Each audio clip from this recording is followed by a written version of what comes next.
even just going there, like find a place, an apartment. We were bringing our dog with us, which added a whole another stress level to getting to the island. I mean, we paid, I think, like $1,000 just to get our dog there. I was born overseas and traveled quite a bit. Nothing that I encountered or had read about was really that formidable to me. You can go to try to get things done and you don't get anything done, and you spent the whole day out of your house trying to, set up a bank account or find groceries. We got groceries once a week, so the boat would come in on Wednesdays, and if you didn't make it there Wednesday afternoon after class, if you got stuck at school, I mean, there's no more milk, there's no more bananas. We didn't even have like a grocery store the first semester we were there. So there's no real water system, so we rely on rainwater. You're not really supposed to drink it either, so if your water runs out, you're out of water. I went in without any expectations, and that was one of the best things that I did. We're in a classroom, it could be anywhere between 8 to 5, 8 to 3, depending on what semester you're in or what your schedule looks like. But you're pretty much there all day. Some professors are better than others, so you might have to do a lot more self-learning. We kind of look to students that are ahead of us, that have found things that have worked out. So we're kind of on our own to really hone and see what resources are best, hunt them down, and make sure we're not overwhelmed by them. So 4 months before I went to med school, I finished all my first semester. The more you see this information, the better I'll get at it. Because when I was in class now, instead of seeing the information for the first time, me and the professors were having more of a conversation. And then each semester I would go home, pick the hardest class, and finish the hardest class. This gave me more time for my other classes, and eventually it all paid off. I really liked basic sciences, like in undergrad, I really liked learning. And so when I went in there, I was like, oh, I'm gonna get to learn a whole bunch of stuff. And then once I got to medical school, it was just so much memorization. I did learn a lot, but it wasn't until I started clinicals in med school that I really was like, I made the right decision. Whereas when you're in the books on the island, you can't see the light at the end of the tunnel. By the time you get to your 5th semester, there's an exit exam that you have to pass before the school allows you to take your step 1 exam. That might take you 1 try, 2 times, 3 times. You take step 1, you pass it, you get your score, and then you're placed into clinical rotations.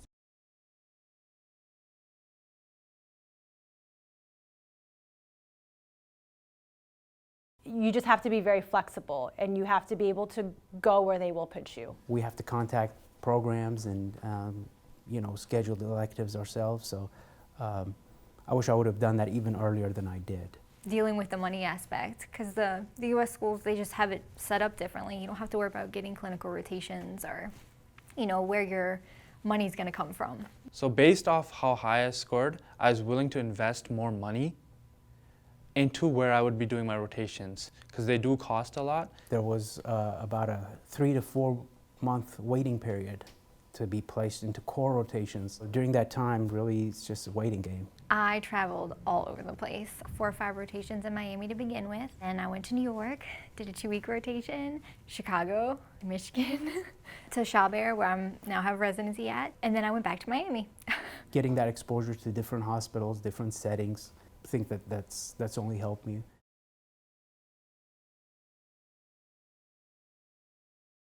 You don't necessarily have the guarantees of matching or becoming a physician if you just make it through. I have friends that are matching this year, and I talk to them about, what did you do? Where did you do your electives? We do our electives usually in places where they are IMG friendly, and they do take IMGs when you match. I want to be a plastic surgeon, but everybody I meet tells me it's not possible. That's difficult because I'm an IMG. So a lot of people go in applying to 2 different programs, but the purpose is to match. There is a stigma that IMGs are not quite as good physicians, and they don't have a strong background due to the fact that there are schools out there that don't prepare students as well. So as IMGs, we have to work that much harder to overcome those obstacles. There are chief residents at various hospitals that are IMGs, so which shows that we do work for the most part a little bit harder. Yes, you might be an international medical student, but it doesn't make you any less willing to work or any less able to learn. You know, I'm right there on par with any U.S. medical student or U.S. medical resident. I got the same education, and I got life experience on top of it. We're so wrapped up into our education that we forget our financial future. It took, I think, almost 2 years before the school was approved for federal loans. Not everyone gets approved for federal loans. The school might deny you. It might not cover all of your expenses. This is just another hurdle that you didn't really know you had. When I started my school, I'd mapped out how much money I would need, and I'd saved some money from working before. In my third semester, we have access to federal aid now. That it seemed like all of a sudden the tuition was increasing. We typically pay per week for electives, and that's probably one of the things that I wasn't expecting. Had I not had some kind of savings from before, I think that would be very challenging. The only thing I think that was difficult money-wise was you have time to get a job and you have no source of income on those times where you take time off. That financial awareness really is going to be vital moving forward. The struggles I went through, the people I met, the places I've been, made me who I am today. I know that everything can't be planned out exactly as I tried to do, but some of the parts that were not planned out turned out to be some of the best parts and some of the most memorable parts that I've had. It's definitely going to prepare you to be able to handle anything.